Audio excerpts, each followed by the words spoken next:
There are places in the world we understand. Rooms with names, rooms with doors that lead to other rooms we recognize.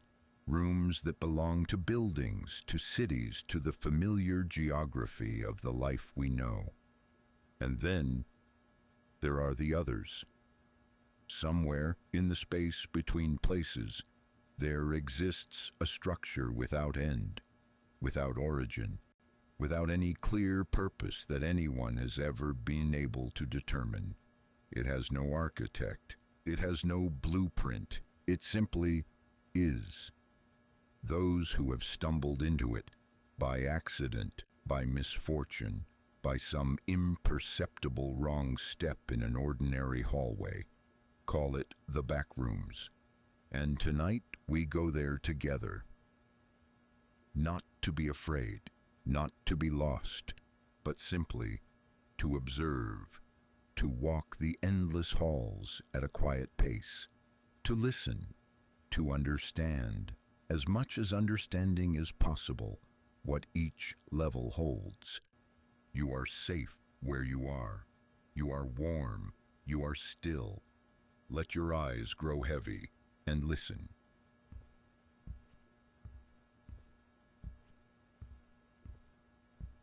We begin at the beginning, or what most who have documented the Backrooms consider the beginning, though there is some debate about this, as there is debate about almost everything here.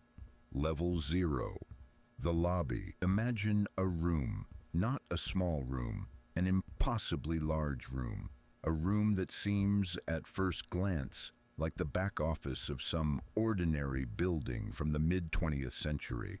The carpet is yellow, a particular shade of yellow, not bright, not cheerful, but muted, aged, the color of paper left in sunlight for too long, of old photographs, of things that were once white and have slowly, patiently become something else. The walls are covered in wallpaper, a simple pattern, geometric, repeating endlessly in every direction with the slight imperfection of something mass-produced and applied by hands that didn't quite align the seams. Above you, fluorescent lights run the length of the ceiling, though the ceiling, like everything else here, extends further than it should. The lights hum, steadily, constantly, a low electrical note that you stop consciously hearing after a few minutes. The way you stop hearing the refrigerator in your kitchen, it becomes part of the background of thought, part of the texture of being here. How enormous is a matter that cannot be settled. No one has ever found a wall. No one has ever found a corner. The level extends in every direction at every turn, further than any explorer has managed to travel, and many have tried. Many have walked for days following one wall, one corridor, one line of carpet pattern, trying to find the edge of this place. They have not found it.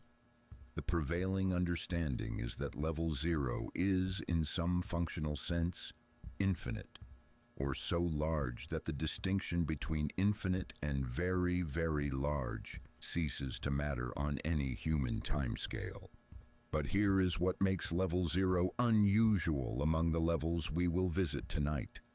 It is almost entirely empty. No entities, no creatures, no other presences of any kind as far as researchers can determine. Just the carpet, just the walls, just the lights, just that hum. There is something in that emptiness that first-time visitors find deeply unsettling. We are creatures who define ourselves in relation to other things, other people, other presences, objects with names and purposes. To stand in a space that is simply space, with no object, no other being, no landmark, no variation, is to encounter something the human mind was not quite designed to process. And yet, after a time, after the initial unease settles the way all unease eventually settles if we sit with it long enough, many describe something else, calm, a peculiar, pervasive calm. The yellow walls stop seeming wrong and start seeming simply there. The hum of the lights stops being eerie and becomes something like company, something like the background noise of being alive. Level 0, it seems, is a place you can get used to. It is a place that will wait for you, patiently, for as long as you need. The carpet stretches on in every direction. The lights hum, and somewhere very far away, or perhaps just around the next corner, for distance is unreliable here. The wallpaper continues its repeating pattern.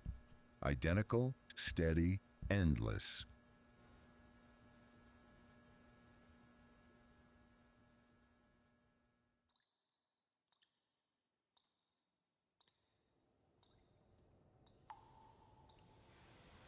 Not all levels of the Backrooms feel the same. Level 1 offers something that Level 0 does not. Objects. Imagine now a warehouse, a vast industrial interior space with concrete floors and high ceilings lost in shadow, wooden pallets stacked in long, winding rows, metal shelving units rising 8, 10, 12 feet into the air, laden with crates. Sealed, unlabeled, their contents unknown.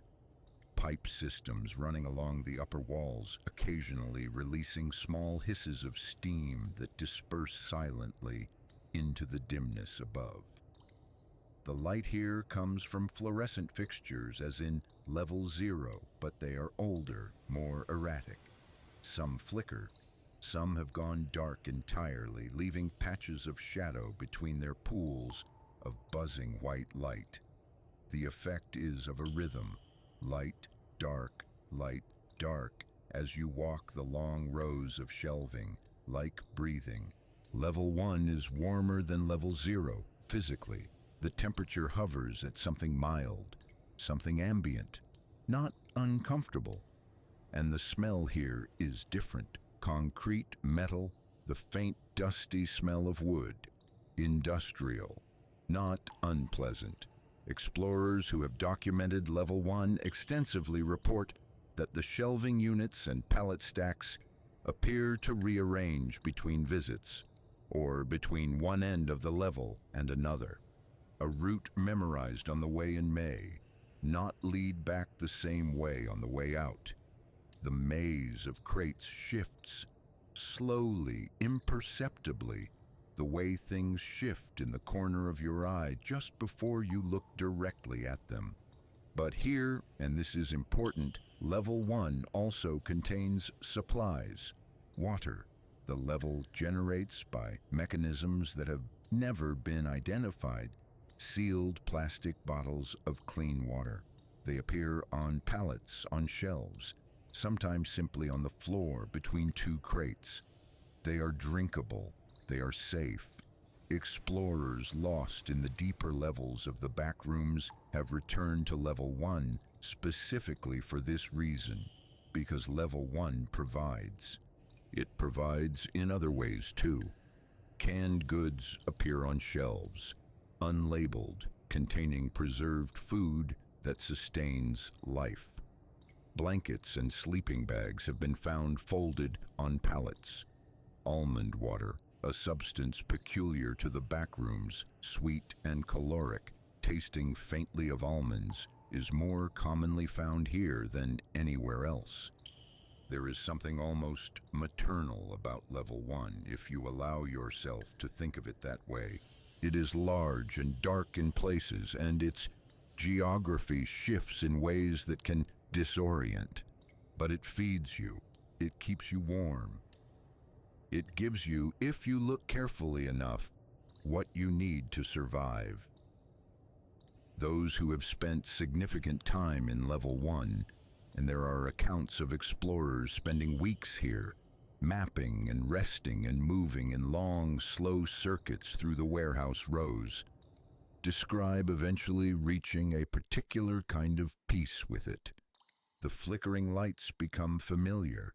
The distant drip of water becomes a kind of clock. The smell of concrete and wood becomes the smell of shelter. You find a corner between two tall shelving units where the light is steady and warm, and you lay out a blanket found 3 aisles over, and you open a bottle of water, and you listen to the enormous silence of the warehouse around you. And it is, in its way, all right. It is all right.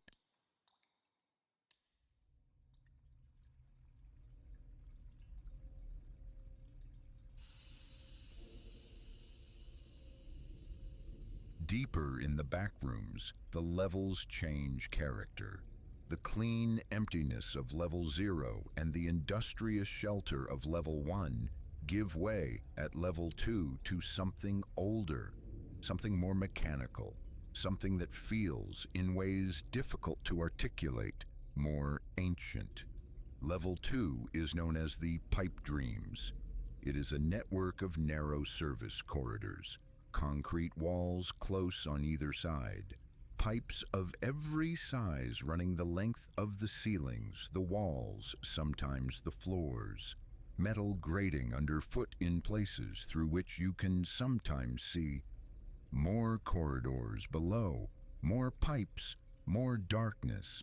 The corridors twist and branch constantly. There are no straight runs of more than 30 or 40 feet before the passage turns or splits or widens into a small junction chamber before narrowing again. The overall impression is of a circulatory system, of the interior workings of something vast, channels that carry something from one place to another, though what that something is, no one has determined. The pipes themselves are warm, noticeably warm. Placing your hand against one is like placing your hand against a radiator, a dry, steady, spreading heat. In the coldest sections of level 2, explorers have been known to sleep pressed against the larger pipes for warmth.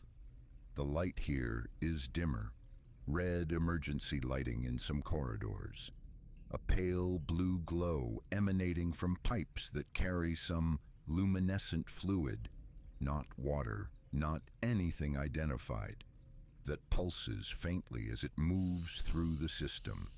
Green indicator lights on junction panels that serve no identifiable purpose but mark the crossings of corridors with small constellations of emerald light. It is easy in level 2 to feel as though you are inside something, not a building, something else, something biological, something breathing. The pipes carry sound, the sounds of other parts of the level, the drip and rush and hiss of pressure systems working somewhere else in the network. Sometimes, late in a long walk, explorers report hearing something that sounds like distant music through the pipes, a low, resonant tone that shifts in pitch very slowly over minutes. That might be wind pressure. That might be the resonant frequency of metal in a particular configuration. That might be something else entirely. Navigation in level 2 relies heavily on memory and on the markings left by previous explorers. Chalk arrows on walls, scratches in pipe paint, small tags tied to junction handles. A community of cartographers has devoted itself to mapping these corridors, sharing their routes, and the accumulated maps form something like a city guide to the level's most traversable passages. Not all passages are safe. Some dead end at rusted walls. Some turn back on themselves in loops that explorers have spent hours walking before realizing they are seeing the same junction panel with the same green lights again and again. But most passages eventually lead somewhere. Eventually, all passages lead somewhere. There is something deeply restful about level 2 for all its complexity. The warmth of the pipes, the constancy of the mechanical sounds, the red and blue and green light playing across the concrete. the feeling of being inside a vast and intricate system that has been running quietly and steadily for an unknowable length of time, and will continue to run quietly and steadily for an unknowable time to come. You are a small thing moving through it. That smallness is not frightening. It is, in its way, a relief. The pipes hum. The pipes carry their warmth, and somewhere below the rhythmic clanking continues its patient, mechanical pulse. There are levels in the backrooms that feel like they once had a purpose. Level 3 is one of them, the electrical station. Long corridors roughly hewn from something between concrete and stone, a material whose composition varies in ways that suggest it was not constructed by any conventional method. The ceilings are high here and lost in shadow, and from the ceiling hang bundles of cable in every gauge, running from wall to wall, crossing and recrossing in patterns that look chaotic but may, somewhere, have a logic. On the walls, banks of electrical panels, rows of switches, dials, gauges. Some panels are dark, their equipment long failed. Some have gauges with needles that move, slowly, almost imperceptibly, suggesting systems still active, still measuring something, still performing some function in a network too large to comprehend. A few panels are warm to the touch. A few emit a faint, high-pitched whine. The light in Level 3 comes largely from the electrical equipment itself, from indicator lights on panels, from the occasional arc of static electricity jumping between cable bundles, from phosphorescent markings on the floor that trace safe walking paths in pale green. These markings are old, but they hold. Whoever placed them knew what they were doing. The atmosphere here is drier than the lower levels, warmer. There is a faint smell of ozone, that distinctive metallic scent of active electricity that settles at the back of the throat and becomes, after a time, simply part of breathing. Level 3 contains one of the more remarkable features of the backrooms as a whole. Scattered throughout the level in various states of repair are what can only be described as listening stations. Small alcoves set into the walls containing chairs, sometimes metal folding chairs, sometimes something more substantial, facing panels of audio equipment, reel-to-reel tape machines, headphone jacks, tuning dials. Some of the machines still work.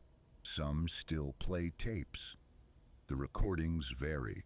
Some are clearly ambient, long stretches of sound from other levels, the hum of Level 0, the warehouse drip of Level 1. There are tapes of levels no current explorer has visited, documenting sounds that no living person has verified. Deep bass vibrations, something like wind across open water, something like choir music slowed to a frequency barely audible. Some tapes contain voices. Most voices are documenting, narrating, describing what they are experiencing in the methodical tone of someone making a record for others who will come after. A few tapes simply breathe.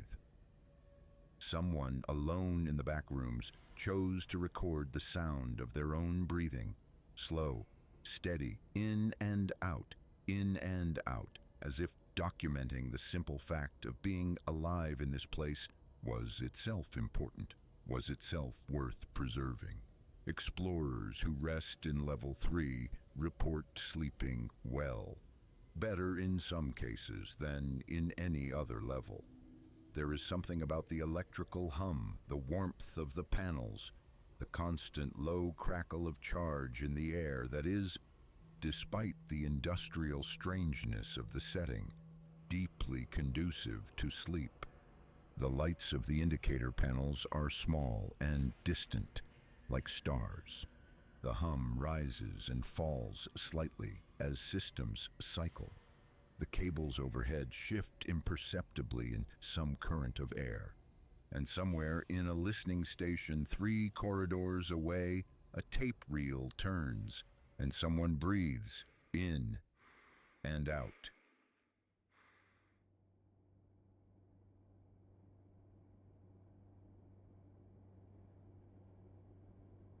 Sometimes the back rooms feel almost familiar. Level 4, the abandoned office, is perhaps the level that feels most like the world we came from. And perhaps because of that, it is the level that makes the strangeness of this place most quietly apparent. Imagine an office building, not a modern one. An office from 30, 40 years ago. The architecture of bureaucracy from an era when offices were designed for human habitation and not for efficiency, when ceilings were at a human height and windows, here perpetually dark, overlooking nothing, lined the outer walls, when the carpet was patterned and the desks were large and wooden and meant to last. The desks are still here, every level of level 4. And it is a large level with many floors connected by staircases and corridors. Contains offices furnished with these wide wooden desks, their surfaces covered in the remnants of work, papers, manila folders with labels in a language not quite recognizable, pens, the occasional coffee mug, empty but for a long dried ring, calendars turned to months and years that don't correspond to any calendar in common use. The computers are old. Green screen monitors attached to large beige boxes. Their fans still running. Their screens displaying text that scrolls slowly or shows static patterns that look almost like data. There is something in level 4 that the other levels lack. The suggestion of people. Not the presence of people, the suggestion, the residue, the sense that this space was built for human use, furnished for human use, and then one day, suddenly, mid-task, mid-thought, mid-cup of coffee, everyone left, and the office has been running ever since. The computers hum. The fluorescent lights maintain their steady illumination. The papers rustle in air currents that have no visible source. The phones ring occasionally in distant offices and then stop. Some of the papers, researchers note, contain legible text, not in the unrecognizable language of the labels, but in ordinary language. Instructions for procedures that make partial sense. Memos about schedules for meetings that clearly never occurred. Training materials for roles that don't quite map to any real profession but feel adjacent to one. Like reading a manual for a version of a job you almost recognize. There are break rooms, kitchens with old coffee makers whose warmers are still on, vending machines that occasionally, without any input, dispense their contents into the retrieval tray, a bag of crackers, a can of something unlabeled. The food is safe to eat. It is, by the consistent account of those who have tried it, entirely unremarkable. The crackers taste like crackers. Level 4 is perhaps the easiest level in which to establish a temporary home. The desks can be cleared.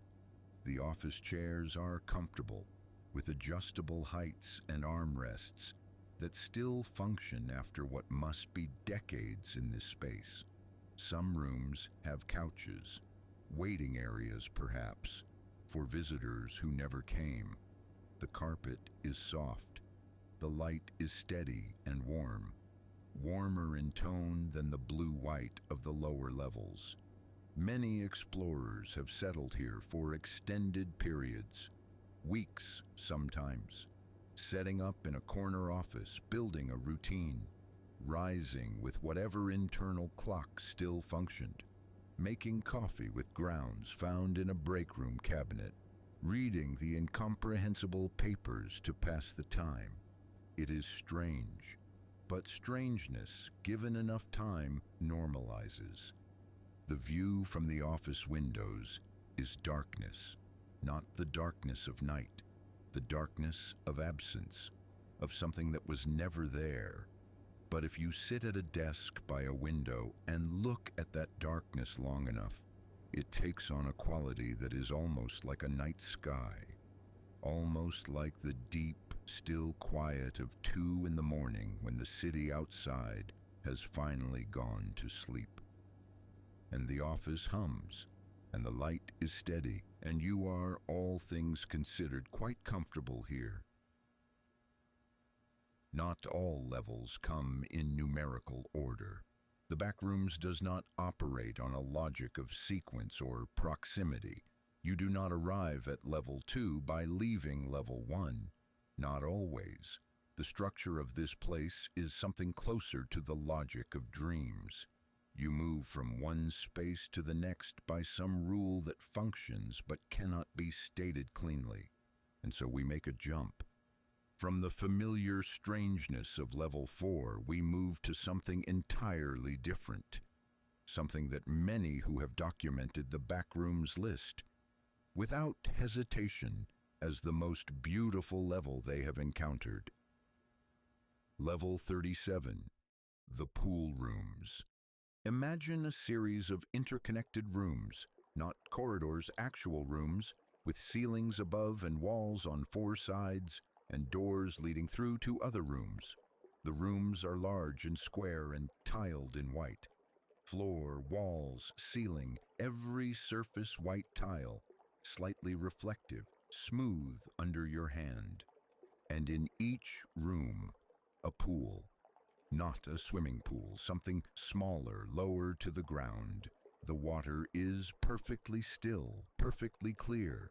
It is lit from below by some light source in the pool itself, a pale, steady, blue-white luminescence that makes the water glow softly, casting patterns of light across the white tile ceiling, shifting in the slow movement of the water's surface.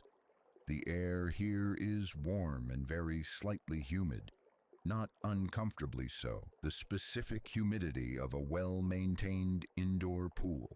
You breathe it in and your lungs feel clean. The smell is not chemical but mineral, the smell of clean stone and deep water. The silence in the pool rooms is unlike the silence anywhere else in the Backrooms. Other levels have their sounds, the hum, the drip, the crackle, the footstep echo on concrete. Level 37 is quiet in a way that feels inhabited, complete. The only sounds are the water's gentle movement and the faint echo it creates in the tiled rooms, and these sounds are such that they fill the silence rather than interrupt it. The interconnected rooms run in no predictable pattern. Some rooms have a pool taking up most of the floor space, with only a narrow walkway of tile around the edge. Some rooms have a pool in one corner with a large, dry space beside it. And in these larger spaces, sometimes there are chairs. Old plastic pool chairs of the kind found at public swimming facilities in faded blues and yellows. Some have towels folded on them. The towels are dry. They are clean. No one has left them there in any conventional sense. They appear as things in the Backrooms appear, simply because the level provides them. The water in the pools is at the consistent temperature of a well-heated indoor pool. Not bath warm, but comfortable. Those who have waded in describe it as, and this is the word that appears most consistently across accounts, welcoming. The water is welcoming. It holds you.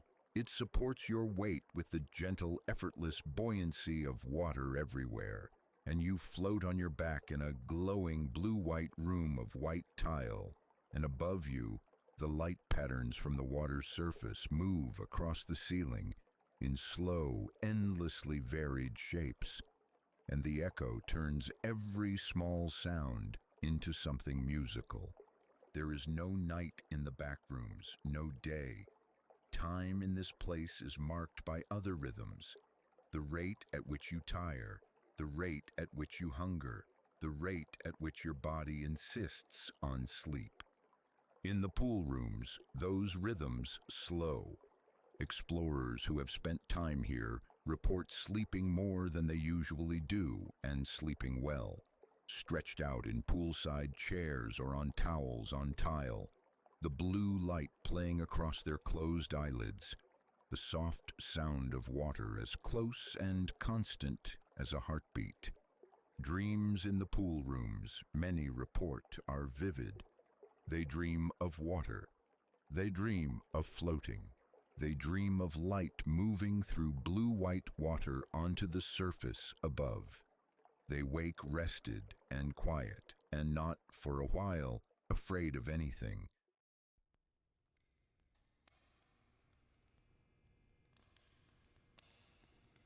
Its name is misleading. Those who named Level 5 did so early, in the first days of documentation, before enough time had been spent here to understand what the level actually was. They called it the Terror Hotel, and the name stuck, and now it carries connotations that newcomers bring with them like unnecessary luggage. Set that luggage down, because Level 5, for all its name, is one of the most quietly remarkable places in the backrooms. It is a hotel. That part of the name is accurate. A grand hotel, the kind built in the early 20th century, when hotels were designed to make guests feel the significance of arriving somewhere. High ceilings with plaster cornices, wide corridors carpeted in deep red, the pattern worn smooth by a century of footsteps, dark wood paneling on the lower walls, polished once and left to develop the soft patina of age. Brass fixtures, door handles, sconce fittings, the rails along the main staircase, gone to green and gold in the particular way brass goes when it is old enough. The lobby, if you emerge into it, is vast.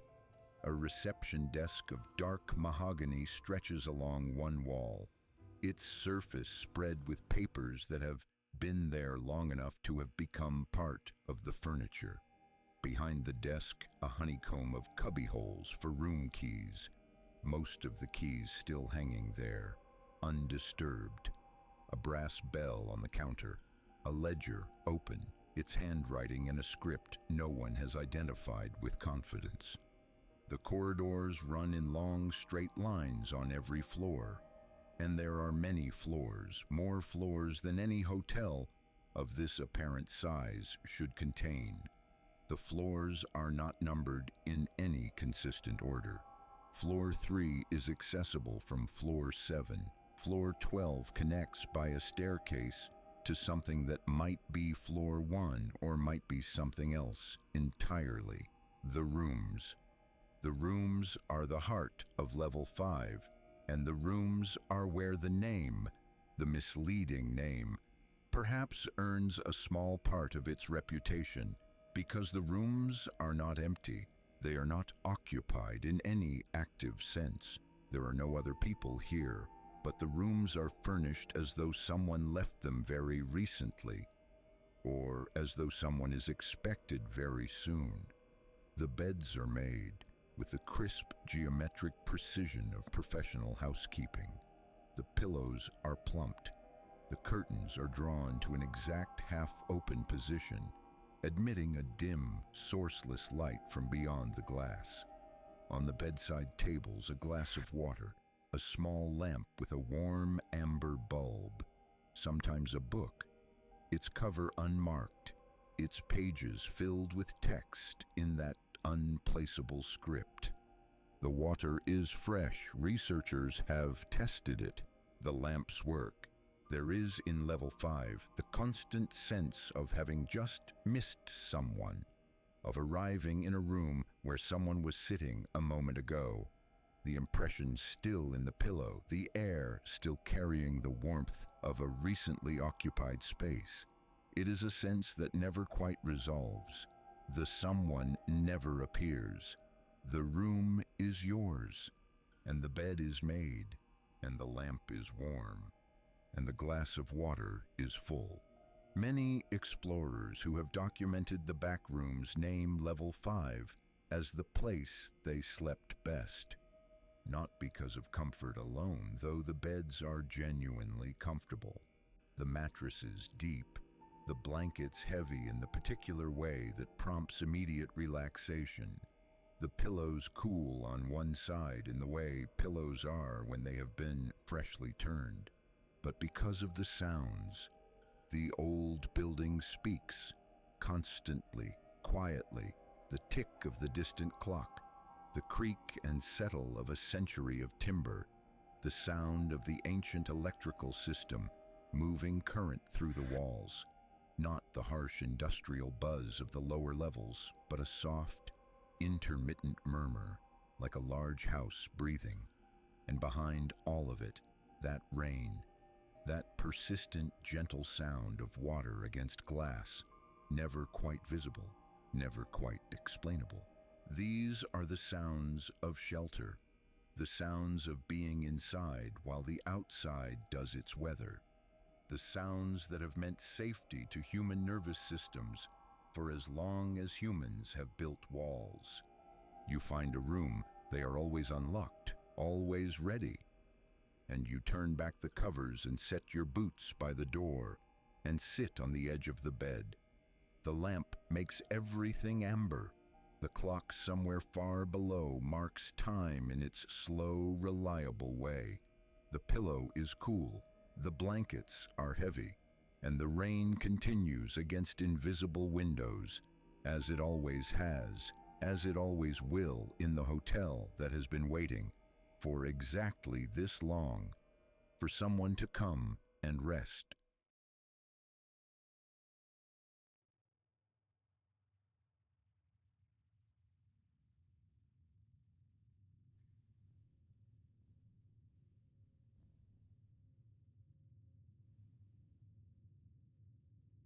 Not all levels offer light. Level 6 does not. It is known among those who have mapped it as lights out. The name is simple and it is accurate. Level 6 is dark, not the partial dark of a room at night, where the eye adjusts and shapes emerge, and the world becomes a study in gray and blue.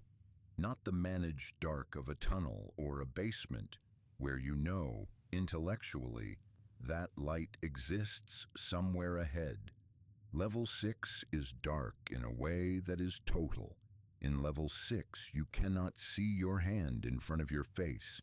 You cannot see the floor beneath you.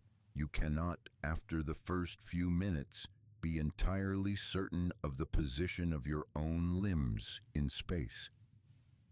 The dark is absolute. It is a dark that seems, after enough time, to have texture, to press gently against the skin, to settle into the lungs with each breath. It is not, despite what that description might suggest, frightening. Here is what Level 6 actually is once the initial adjustment is made. It is a very large space. The ground underfoot is smooth, a material that gives slightly like dense foam, that does not echo the way hard surfaces do. Sound is absorbed here. Your footsteps are muffled.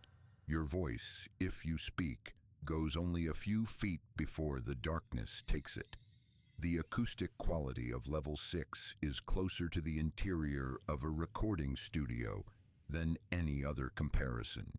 A deadness that is not unpleasant but is at first disconcerting to anyone accustomed to the way sound usually behaves in inhabited spaces.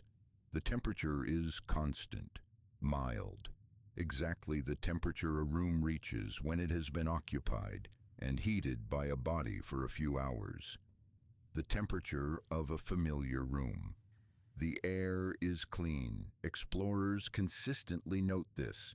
In a space of complete darkness, the air quality becomes something you pay attention to in ways you otherwise wouldn't. Level 6 has good air, fresh-seeming mineral, carrying no identifiable smell, but carrying no absence of smell either. It simply is what air is when nothing has disturbed it. Within Level 6, and this is the thing about it that earns it a place in this account, something happens to the mind.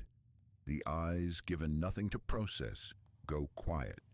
The constant low-level work of vision, tracking movement, reading surfaces, calculating distances, simply stops. And in the absence of that work, something else becomes available. Those who have spent time in Level 6 describe it differently, but a pattern emerges across the accounts. A slowing, not just of thought, though thought slows too.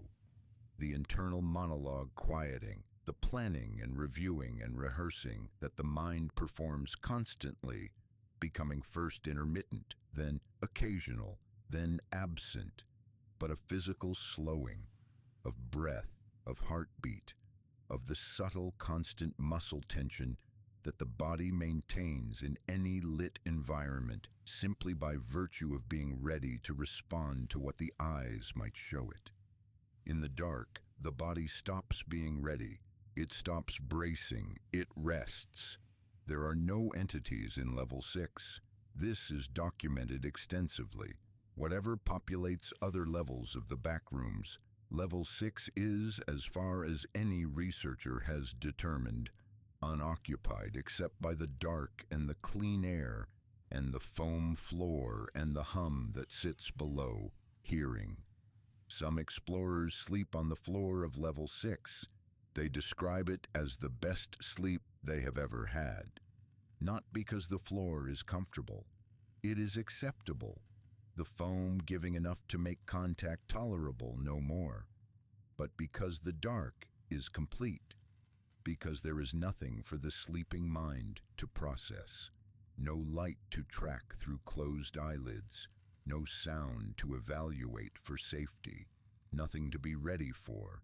The body given nothing to guard against. Simply lets go. In the dark of Level 6, you are invisible. Not just unseen. Invisible in a more complete sense. The darkness equalizes everything. Your size, your shape, your face, the expressions that pass across it. None of it exists here.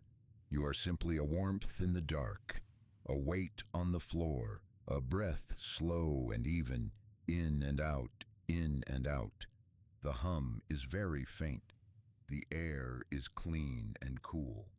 And the dark holds you, the way dark has always held sleeping things, since long before there were buildings or maps, or any of the words we use to describe the spaces we inhabit. Since the very beginning of rest.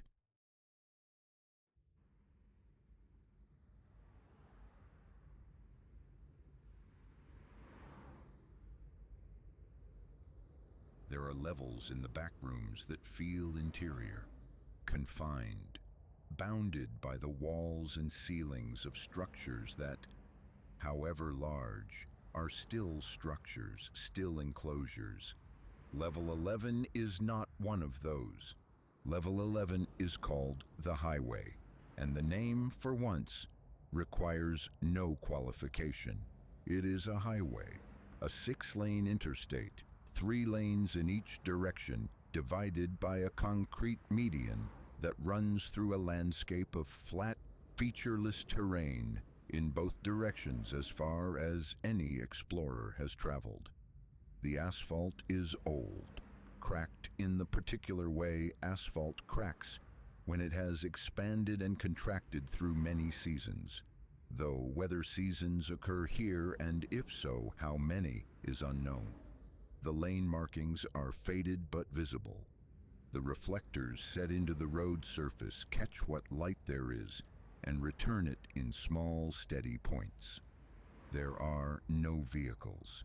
There have never been vehicles as far as any account records. The highway is empty. It stretches in both directions to a horizon that is exactly as far as horizons should be, and then continues beyond it, because level 11, like all levels, does not end where sight ends. The sky of level 11 is overcast, uniformly gray, not the gray of an approaching storm, not the gray of aftermath, but the settled, patient gray of a sky that has simply chosen gray and intends to maintain it indefinitely. Under this sky, the light is diffuse, even casting no shadows. The landscape to either side of the highway is flat scrubland, dry grass, occasional low brush, the distant suggestion of structures that never quite resolve into identifiable shapes, no matter how long you look at them. There are highway signs, standard green signs with white text in the reflective lettering used on interstates everywhere. The destinations listed on them are not recognizable. The distances are given in miles, the numbers legible, but the place names are in that recurring Backrooms script. Almost readable, almost resolving into letters you know, and then not. The guard rails along the highway's edge are standard corrugated metal, slightly rusted. The chain link fencing that borders some sections is the standard chain link of any highway, carrying the specific sound of wind through chain link, a low, irregular vibration, like a string instrument played very slowly. Walking level 11 is unlike walking any other level. The scale is different.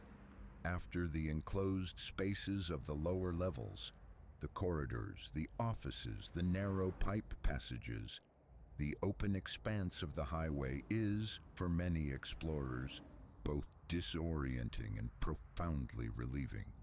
The sky above, gray and vast, is still a sky. The wind that moves across the asphalt is still wind. The grass at the roadside is still grass, dry, brown, real. The air here tastes like highway air, like summer asphalt and dry grass, and the particular clean blankness of open space. It is, of all the Backrooms' many air qualities, the one most explorers describe as familiar. It smells like a road trip. It smells like somewhere you are going. There are rest stops along the highway, identical, recurring, spaced at intervals that seem roughly consistent. Low brick buildings set back from the road behind parking lots, whose painted lines have faded to suggestions. The restrooms inside these buildings work in the functional sense. The vending machines in the lobbies are lit and humming and dispense without coins, whatever item occupies the selection pressed. The food is unremarkable. The drinks are cold. Some explorers have slept in the rest stop buildings, on the benches or on sleeping bags laid on the tiled floors. They describe sleeping to the sound of the wind and the occasional vibration of the chain link and the low resonance of the open space outside. Others have slept on the highway itself, in the center of the empty road, in the space between lanes where the asphalt is flat and the sky is as much above you as sky can be. This sounds uncomfortable, and physically it is not the most comfortable arrangement. But those who have done it describe something that the discomfort cannot diminish.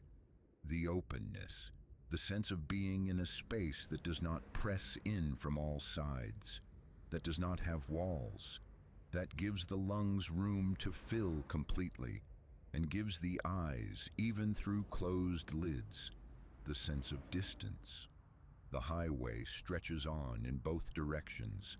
The sky is gray and vast and still. The wind moves across the asphalt in long, slow sweeps, and somewhere far ahead or far behind, direction loses meaning after enough miles. The chain link fence vibrates in a low, continuous note. like a road you have been on before, like somewhere you were going, once on a long drive, when the miles accumulated and the radio was low and the passenger beside you had gone quiet and you were driving through the gray middle of the country and everything was just road, just road, just sky, just the movement forward.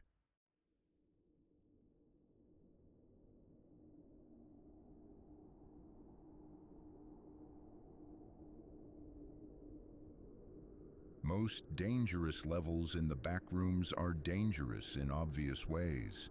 They are dark or flooded or filled with things that hunt. Level 419 is dangerous in a way that is considerably harder to explain and considerably harder to guard against because it does not appear dangerous at all.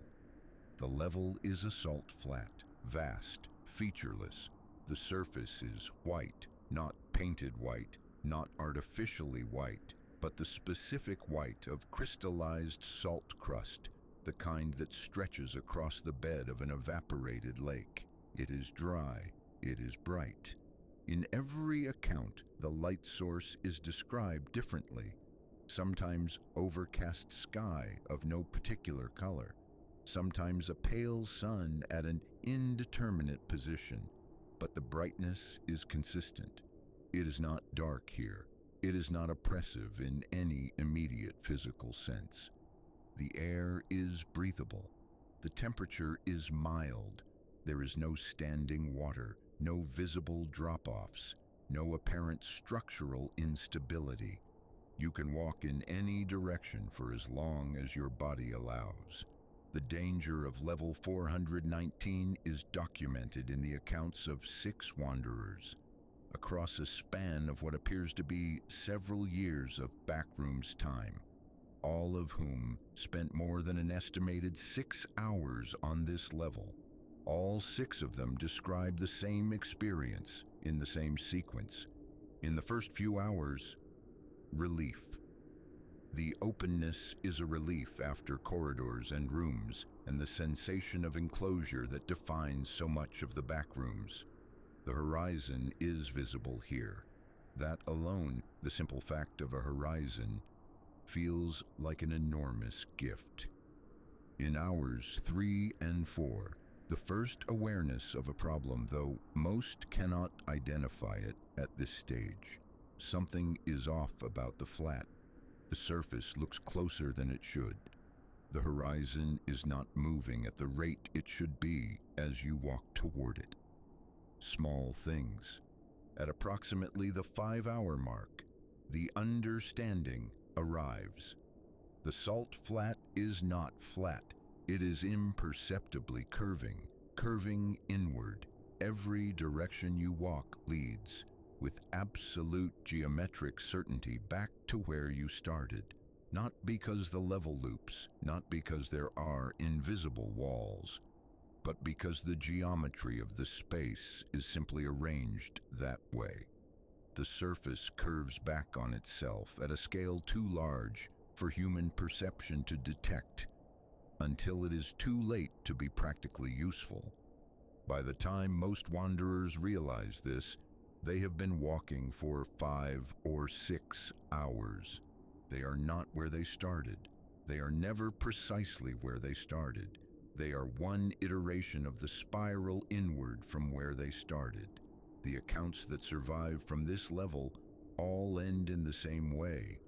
The wanderer eventually finds a cleft in the salt crust, narrow, not immediately visible, requiring the walker to be nearly on top of it before it is apparent. The cleft leads downward, to what the accounts do not fully agree, but the general consensus is that going down is preferable to continuing to walk on the surface. One account ends mid-sentence. It is not known whether this represents the wanderer no longer being able to write or simply leaving to find the cleft. What is below the cleft is not documented. What keeps the salt flat at a consistent brightness with no visible light source is not documented. What the level is for, if that question has meaning in this context, is not documented. Level 419 is rated Danger Class 4. The primary hazard's not physical. It is the specific kind of despair that sets in when you understand, intellectually, that you are trapped but cannot feel it in your body, because your body is comfortable and warm and has enough air, and all the signals it is sending you are fine. The level is large enough and its geometry specific enough that without knowing what to look for, finding the cleft is largely a matter of chance.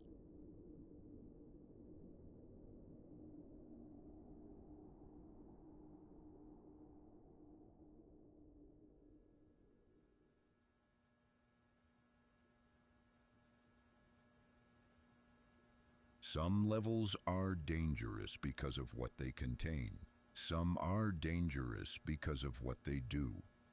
Level 802 falls into the second category. It presents as a single room, not a corridor, not a complex, not an interconnected series of spaces. A room, roughly 5 meters by 5 meters, white walls, white floor, white ceiling, fluorescent lighting recessed behind opaque panels, so there are no visible light fixtures, only an even, sourceless illumination that casts no shadows.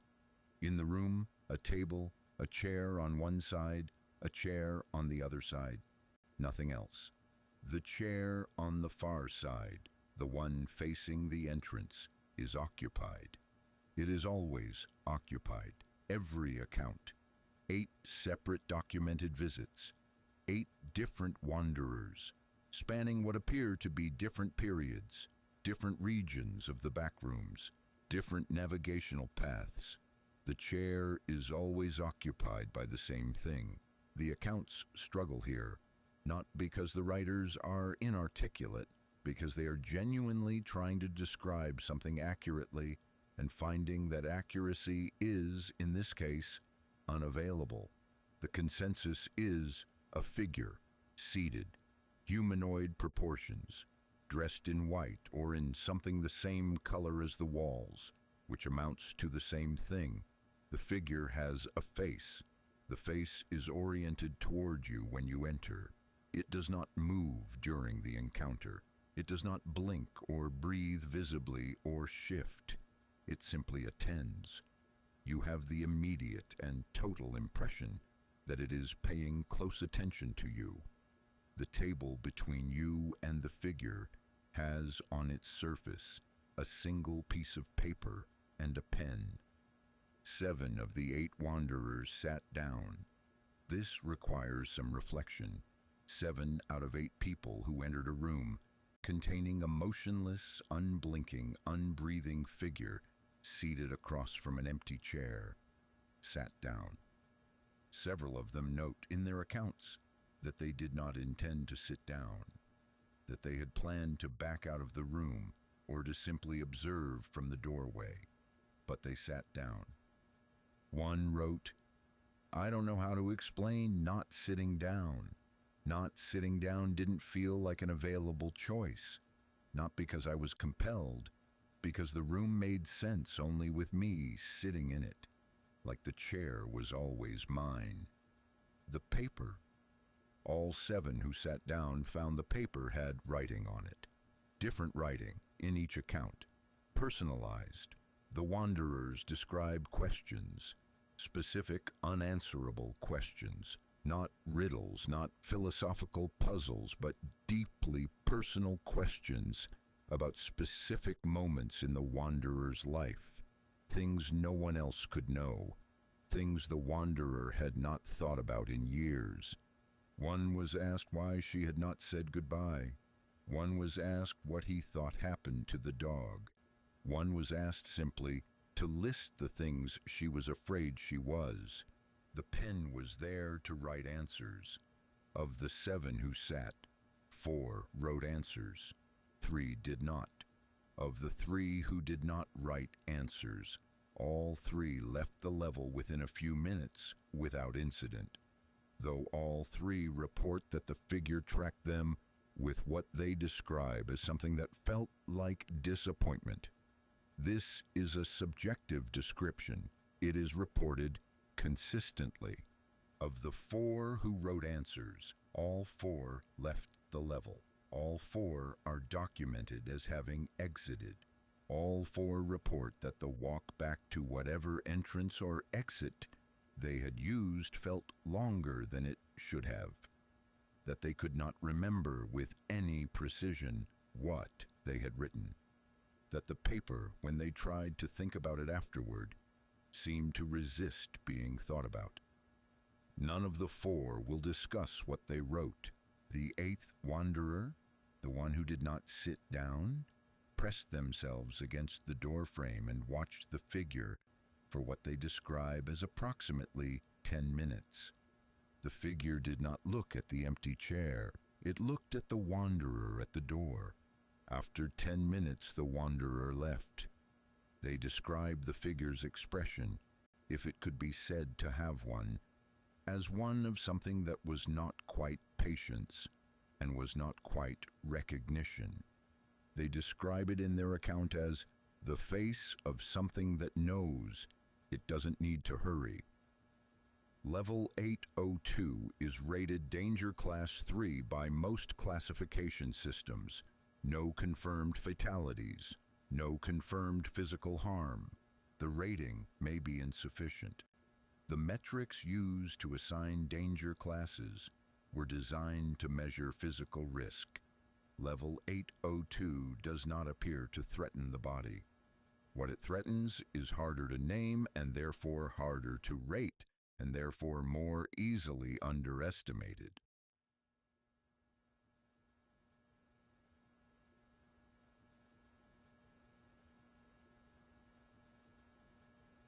Ten levels, not the most feared in the backrooms, not the most deadly by body count, not the most dramatic or the most frequently cited, but there is something that runs through all of them, and it is worth naming. None of these levels are indifferent to human presence. This is not universally true of the backrooms. Some levels simply are. They have their properties, their environments, their hazards, the way a geography has a climate. They are not configured around the people who move through them. They are simply themselves. These 10 levels are different. They respond, they assess, they provide comfort or information or questions, or a sound that mimics the auditory texture of not being alone. They present a door that you feel you cannot leave without opening. They offer an empty chair that feels like yours. The Backrooms does not have an end. This is documented. This is accepted. No explorer has found the final level, the last room, the wall that marks the boundary of the structure. If there is an end, it has not yet been reached. But this is not perhaps as disturbing as it first sounds. We are accustomed to the idea that places end, that all roads terminate, that every house has its last room. We have built our understanding of space around edges and limits. The Backrooms suggests, gently, persistently, without urgency, that perhaps this is not the only way a place can be. That a space without end is not necessarily a space to fear. The carpet stretches on, the lights hum, the pipes carry their warmth from one part of the structure to another, along routes that no one has mapped in full. Somewhere in a warehouse, a bottle of water appears on a pallet, waiting. Somewhere in a greenhouse, a bird sings in the branches of a tree that has never been outside. Somewhere in still water, a single ripple moves outward from a point of disturbance and spreads and fades and leaves the surface exactly as it was. You are safe where you are. You are warm. The levels are quiet tonight. The hum of the lights is steady, and the Backrooms stretches on, vast and strange and, in its way, patient, waiting as it has always waited, for whoever might pass through next.